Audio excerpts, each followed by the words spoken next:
बिस्मिल्लाहिर्रहमानिर्रहीम। अस्सलाम वालेकुम नाज़रीन, आप यूट्यूब चैनल देख रहे हैं। मैं इमरान खान हूँ। ये बहुत इंपॉर्टेंट खबरें हैं और ये है अमेरिका से इनका ताल्लुक़ है। और वजह इसकी ये है कि पाकिस्तान की इस्टेब्लिशमेंट और पाकिस्तान की हुकूमत के लिए मुश्किलात बहुत बढ़ जाएंगी। इवन पाकिस्तान के लिए मुश्किलात बढ़ती जा रही हैं।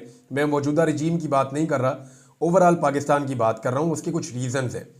डोनाल्ड ट्रंप ने 4 ऐसे लोगों को मेन ओहदों के लिए मुंतखब कर लिया है, या 4 ऐसे लोगों को डोनाल्ड ट्रंप लेकर आ रहे हैं अहम ओहदों के ऊपर, जिसके बाद पाकिस्तान के लिए मुश्किलात बढ़ेंगी। मैं इन चारों का आपसे तारुफ करवा देता हूँ और इनका पाकिस्तान के बारे में क्या कहना है और पाकिस्तानी एस्टेब्लिशमेंट के लिए कितनी ज़्यादा मुश्किलात बढ़ जाएंगी इमरान खान को जेल में रखने के हवाले से। ये सारी चीज़ें इमरान खान के साथ और पाकिस्तान के साथ बराह रास्त जुड़ी हैं। पहले मैं चारों के बारे में आपको बता देता हूँ। एलिस स्टेफनिक, ये जी लगभग 40 साल खातून है और डोनाल्ड ट्रंप के साथ इनकी बड़ी पुरानी वाबस्तगी है और डोनाल्ड ट्रंप के साथ इन्होंने ये बड़े मजबूत तरीके से खड़ी रही ये खातून। और इवन जो अमेरिकन एस्टेब्लिशमेंट है उसको भी इन्होंने अपने निशाने पर रखा। नॉर्मली इनके जो अफकार हैं वो प्रो इसराइल हैं, क्योंकि नॉर्मली जितने भी डोनाल्ड ट्रंप के अपने भी ऐसे ही हैं, जो बाइडन के भी ऐसे ही हैं। तो अमेरिकन जितनी भी पॉलिटिकल एलीट है, चाहे उनका ताल्लुक रिपब्लिकन से हो, चाहे उनका ताल्लुक जो है वो डेमोक्रेट से हो, उनका टिल्ट जो है वो इसराइल की तरफ होता है। इससे आप इनकार नहीं कर सकते। हाँ, पाकिस्तान के मामलात में अगर आप देखें तो एक तो डोनाल्ड ट्रंप ने इनको बड़ा अहम ओहदा दे दिया है। इन्हें यूनाइटेड नेशन में अमेरिका की सफ़ीर लगा दिया है डोनाल्ड ट्रंप की जानिब से। और जो अमेरिका का सफ़ीर होता है यूनाइटेड नेशन में, वो बहुत इन्फ्लुएंशियल होता है। इंसानी हकूक़ के अहम तरीन मामलात उसके पास जाते हैं। अब ये एंटी एस्टेब्लिशमेंट है खातून, यानी जिन हालात का इन्होंने सामना किया है, ये डोनाल्ड ट्रंप की टीम का वो हिस्सा है जो ये समझती हैं कि एस्टेब्लिशमेंट या डीप स्टेट एक्टर जो हैं वो रिस्पॉन्सिबल हैं दुनिया में ख़राबी के लिए। और जहाँ जहाँ पे एस्टेब्लिशमेंट होगी, जहाँ जहाँ पे डिक्टेटरशिप होगी, ये पहले भी उसके ऊपर बहुत तनकीद करती रही हैं और इस किस्म के फ़ैसलों की जो पाकिस्तान में हो रहे हैं उसकी ये शदीद नाक़िद हैं। तो आने वाले दिनों में एक तो चैलेंज ये है कि ये खातून वहाँ पर मौजूद रहेंगी अक़वाम मुत्तहिदा में, जहाँ से पाकिस्तान के लिए पहले ही खबरें अच्छी नहीं आ रही।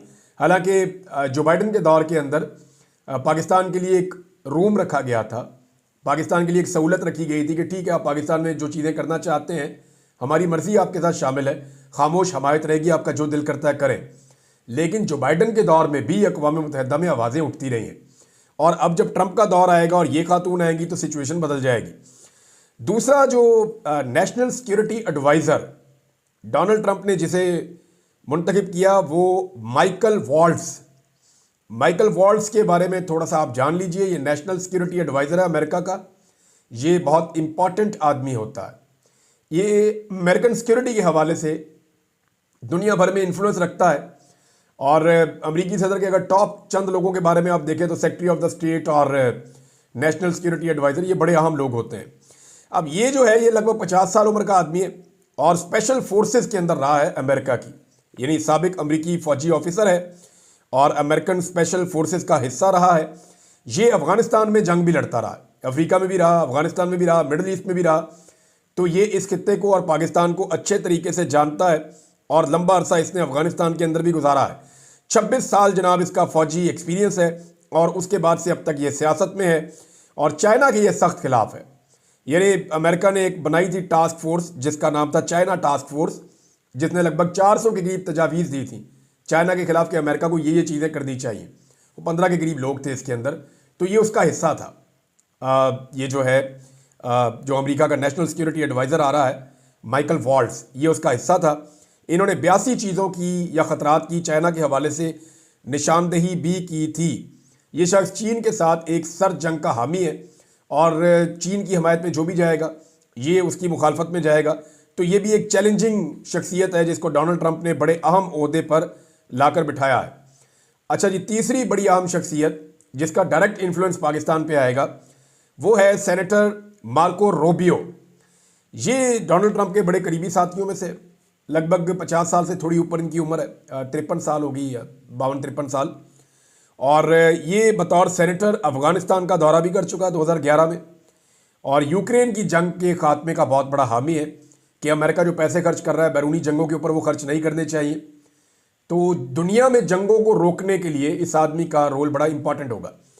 लेकिन पाकिस्तान के हवाले से एक जो अहम चीज़ है वो ये है कि जुलाई 2024 में यानी इसी साल जुलाई में सेनेटर मार्को रूबियो ने अमेरिका में एक बिल पेश किया था जिसमें पाकिस्तान की फौजी इमदाद बंद करने का मुतालबा किया गया था और भारत के लिए अच्छी ख्वाहिशात का इसने इजहार किया था।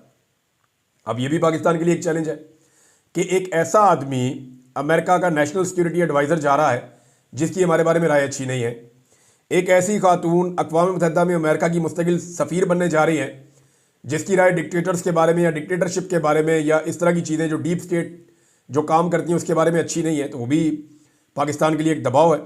और तीसरा, सेनेटर मार्को रूबियो वो खुद बिल पेश कर चुका है पाकिस्तान के खिलाफ और इंडिया की हमायत में, तो ये भी पाकिस्तान के लिए कोई अच्छा शगुन नहीं है।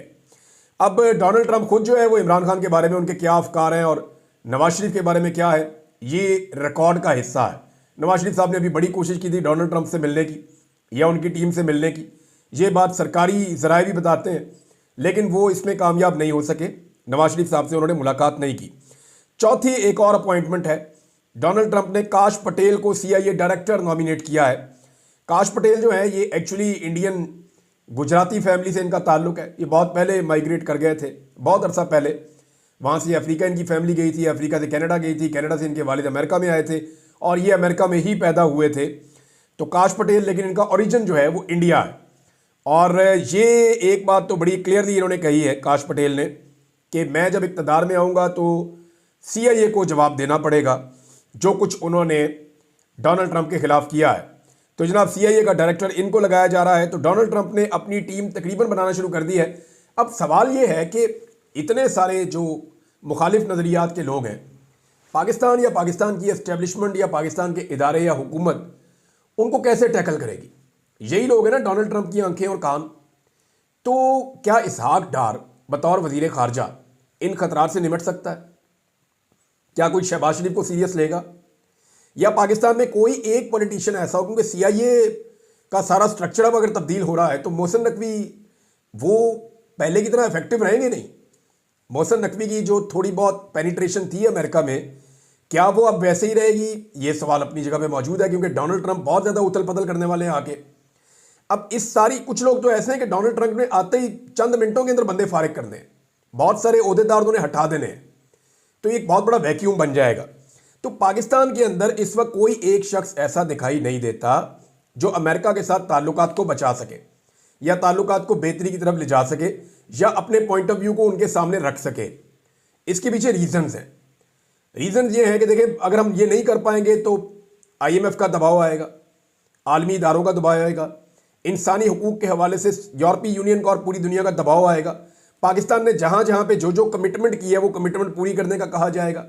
तो ऐसी सिचुएशन में ख्वाजा आसिफ ने कहा था ना कि वेंटिलेटर्स अमेरिका ने लगाए हुए हैं, तो वो अपने वेंटिलेटर निकाल लेगा बकौल ख्वाजा आसिफ के, और शहबाज शरीफ के बकौल जो है बैगर्स आर नॉट चूजर्स। तो आपके पास कोई चॉइस नहीं होगी उनकी हर बात मानने के अलावा। अब इसमें कोई एक ऐसा शख्स कम से कम इस पूरे सिस्टम के पास या पाकिस्तान के पास होना चाहिए जो अमेरिका की आने वाली क़यादत को, जो 20 जनवरी को आ रहे हैं, उनको पाकिस्तान के हवाले से पॉजिटिव चीज़ें उनके सामने रख सके या पाकिस्तान के हवाले से कुछ पॉजिटिव इमेज बिल्डिंग कर सके। एक आदमी है जो ये कर सकता है और वो है कैदी नंबर 804। वो जेल के अंदर बंद है और उसके शदीद तरीन इख्तिलाफात हैं पाकिस्तान की एस्टेब्लिशमेंट से, मौजूदा रजीम से, मौजूदा हुकूमत से। जो ज़्यादतियाँ उसके साथ की गई हैं उसकी माजी में मिसाल नहीं है। अब जो आदमी काम आ सकता है, जो आदमी इस वक्त इस मुश्किलात में भंवर में से पाकिस्तान को निकाल सकता है, वो आदमी जेल में बंद किया हुआ है। और जितने नकम्मे, नलायक, नकट्टू और फारक किस्म के लोग हैं उन सारों को इक़्तिदार में रखा हुआ है। अब इसहाक डार से आप उम्मीद करते हैं कि वो जाकर वहाँ अमेरिका के साथ पाकिस्तान के ताल्लुकात ठीक करेगा? वो भाई पहले जाके एयरपोर्ट के ऊपर कपड़े उतार के तलाशी देंगे, उसके बाद फिर कोई अगली बात होनी है। ये तो जनाब पाकिस्तानी पॉलिटिशियंस की औकात है। अब इमरान खान साहब का एक कद है और उनका एक करियर है और उनके बारे में अमेरिकन की भी और जो वेस्टर्न कंट्रीज हैं उन सबकी एक राय है। तो इमरान खान की कम से कम रिस्पेक्ट है, वो जब बात करते हैं तो लोग उनकी बात सुनते हैं। अब जिस आदमी की बात सुनी जाती है उसकी आवाज़ बंद की हुई है पिछले 1.5 साल से, और जिन्हें कोई नहीं सुनना चाहता उनके हाथ में ढोल पकड़ाया हुआ है कि ढोल बजाओ और बात करो और कोई सुन ही नहीं रहा। ये जनाब इस वक्त पाकिस्तान की सिचुएशन है। जो शख्स इस सिचुएशन से पाकिस्तान को निकाल सकता है उस शख्स के पास जाना पड़ेगा, उसकी मिन्नत करनी पड़ेगी और उसे मनाना पड़ेगा कि for the sake of this country, Pakistan की खातिर आपको अभी रोल प्ले करना पड़ेगा, हम आपसे माफ़ी मांगते हैं, हमने बड़ी ज़्यादतियाँ की हैं, उन ज़्यादतियों का अजाला तो नहीं हो सकता लेकिन एक नई शुरुआत हो सकती है, आइए बैठें और पाकिस्तान को आगे लेकर चलें। लेकिन क्या इतनी अक्ल किसी को है? अभी तक तो सारे डरे हुए हैं। डर इस बात का है कि इमरान खान आएगा तो कोई समझता है मुझे नौकरी से निकाल देगा, कोई समझता है कि मुझे जेल में डाल देगा, कोई ये समझता है कि इमरान खान मेरी सियासत तबाह कर देगा, कोई ये समझता है कि मेरा करियर तबाह कर देगा। तो हर कोई इमरान खान से डर रहा है और डर के मारे उसका सामना करने के लिए तैयार नहीं है। नवाज शरीफ साहब की हालत आप देख लें, जो इमरान खान के बाद आप एक तगड़ा पॉलिटिकल आदमी कह सकते हैं, वो 3 दफ़ा पाकिस्तान का वज़ीर आज़म रहा, तो वो नवाज शरीफ है। अब नवाज शरीफ की हालत ये हो गई है कि नवाज शरीफ साहब अपनी बेटी को और कारकुनों को साथ खड़ा करके वहाँ पे जब वो पहुँचे अपने घर तो नारे लगाए नवाज शरीफ के, तो किसी ने जवाब ही नहीं दिया। नारे लगवाए मरियम नवाज के, तो किसी ने जवाब ही नहीं दिया। यानी लोग अब इनके अपने लोग इनको सीरियस नहीं ले रहे, परेशान है। अब वहाँ नवाज शरीफ साहब ने शिकवा किया, उन्होंने कहा जी मुझे गंदे अंडे और टमाटर मारे गए हैं और गंदी गालियाँ दी गई हैं, मेरे पीछे नौजवान पड़ गए हैं, इन्होंने एहतजाज करना है तो अच्छे तरीके से एहतजाज करें। और मियाँ साहब ने जो है वो बड़े शिकवे किए, बड़े गिले किए कि ये मेरे साथ क्यों हो रहा है। तो मैं 2-3 चीज़ें आपके सामने रखना चाहता हूँ। देखें, जब भी नवाज शरीफ के ऊपर कोई भी एहतजाज करता है या नवाज शरीफ के ऊपर कोई भी आदमी उसका रास्ता रोकता है तो वो सबसे पहले अपना कैमरा निकालते हैं यूरोप में, ओवरसीज़ पाकिस्तानी, और वो इसको रिकॉर्ड का हिस्सा बनाते हैं कि जनाब ये देखें ये गुजर रहे हैं, ये हमने इनसे सवाल किया और ये हमने एहतजाज किया। अब जो गंदी गालियों की मियाँ साहब बात कर रहे हैं वो तो मैंने आज तक नहीं सुनी। हाँ, मैंने नून लीग के लोगों से जो मियाँ साहब के घर के बाहर खड़े होते हैं उनके मुंह से बहुत बहुत गंदी गालियाँ सुनी, गलीज गालियाँ सुनी। उनमें से 2-4 गालियाँ देने वाले तो लाके यहाँ पे पंजाब में होतों पे भी मरियम नवाज ने अपने साथ लगा दिए, उन्हें इतना पसंद है। कई ऐसे अकाउंट या ऐसे लोग जो गंदी गालियाँ देते हैं उन्हें मरियम नवाज फॉलो करती हैं अपने ट्विटर के ज़रिए से, तो ये उनकी टीम का हिस्सा है। तो अगर गालियों का मियाँ साहब शिकवा कर रहे हैं तो कोई ऐसी वीडियो, कोई ऐसी चीज़ इन्होंने नहीं दिखाई जिसमें इनको गंदी गालियाँ नौजवान दे रहे हो। और अगर कोई इनका रास्ता रोकेगा और टमाटर और अंडे मारेगा तो वो वीडियो क्यों नहीं बनाएगा, या मियाँ साहब क्यों नहीं बना रहे? इसके अंदर कोई खेल लगता है, कोई चक्कर लगता है। शायद मियाँ साहब ये शिकवा कर रहे हैं कि देखो कादी फायद ईसा की गाड़ी को टच किया था सिर्फ किसी ने और आप लोगों ने लोगों को निशाने इबरत बना दिया। क्या मैं इतना बुरा हूँ कि लोग मुझे कुछ भी करते रहे और मेरे बारे में आप उफ करने को तैयार नहीं है, या किसी को भी आप निशाने इबरत बनाने को तैयार नहीं है, या किसी से भी आप मेरी बेइज्जती का हिसाब लेने के लिए तैयार नहीं है? तो मियाँ साहब ने ना अपने इस बयान के आखिर में ना इस्लाम का हवाला दिया, इखलाकियात का हवाला दिया। तो मैं चंद चीज़ें मियाँ साहब के सामने रखना चाहता हूँ कि जब जमायमा खान के घर के बाहर उधेड़ उम्र के इंसान जो हैं वो अजीब गंदे गंदे डांस कर रहे थे, अजीब किस्म के इशारे कर रहे थे, तो मियाँ साहब तब आपकी इखलाकियात और इस्लाम कहाँ गया था? मियाँ साहब जब लोगों की चादर और चार दीवारी का तकद्दुस पामाल हो रहा है गुज़िश्ता 2.5 साल से, तो आप कहाँ हैं? तशद्दुद और फस्तायत पूरे पंजाब के अंदर, पूरे पाकिस्तान के अंदर हो रही है।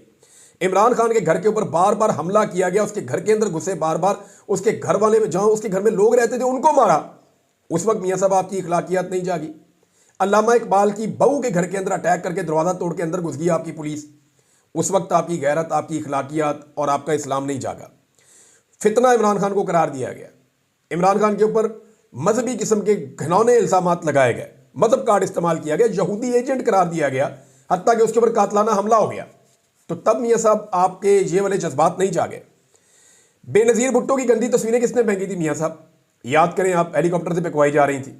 जब आप तकारीर में बेनज़ीर भुट्टो साहिबा को अजीब अजीब गंदी बातें करते थे तो मियाँ साहब और करवाते भी थे और करते भी थे। तो इसी कारकर्दगी की बुनियाद पे तो आप राणा सनाउल्लाह साहब को लेकर आए थे। तो मियाँ साहब तब आपकी इखलाकियात, आपका इस्लाम कहाँ गया था? घर की खवातीन को अगवा करवाया गया मियाँ साहब, सिर्फ एक आईनी तरमीम के लिए। बीवियों को, बहुओं को, बेटियों को अगवा करवाया गया, माओं के गिरबानों में हाथ डाले गए मियाँ साहब। तब आपको ये चीज़ें याद नहीं आई? खवातीन पर तशद्दुद करवाया गया, गिरफ्तारियाँ करवाई गई, आपको ये चीज़ें याद नहीं आई? बच्चों पर जबर हुआ इस मुल्क में मियाँ साहब, तब आपको ये चीज़ें याद नहीं आई? अगवा बराए बयान पाकिस्तान में करवाया गया, जबरी गुमशुदगियाँ करवाई गई। मैं एक सहाफ़ी हूँ, मुझे सिर्फ इसलिए कि मैं आपको सपोर्ट करूँ मियाँ साहब, यानी मुझे जिन लोगों ने अगवा किया, एजेंसी ने मुझे अपनी कैद में रखा और मुझे वो 3 मरतबा उन्होंने मुतालबा किया इस बीच में कि अगर तुम नवाज शरीफ को सपोर्ट कर देते हो या हमारे दोस्त के साथ दोस्ती कर लेते हो और उसके लिए बयानियाँ बनाते हो तो फिर तुम्हारे लिए आसानियाँ पैदा हो जाएंगी, तुम अपने घर चले जाओगे। मियाँ साहब आपके लिए मेरे पे टॉर्चर किया गया और कहा गया कि मियाँ साहब को सपोर्ट कर दो।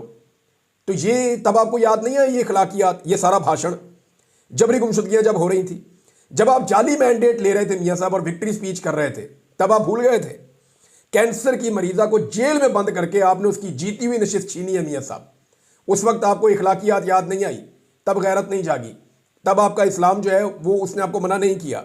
इद्दत वाला केस आपने बनाया इमरान खान के खिलाफ, कितना घटिया केस है, और इसके ऊपर आपने और आपकी पार्टी ने बार बार सियासत की है मियां साहब, और आपने उस शख्स को वोट डाला जो इस केस का गवाह बना जाकर।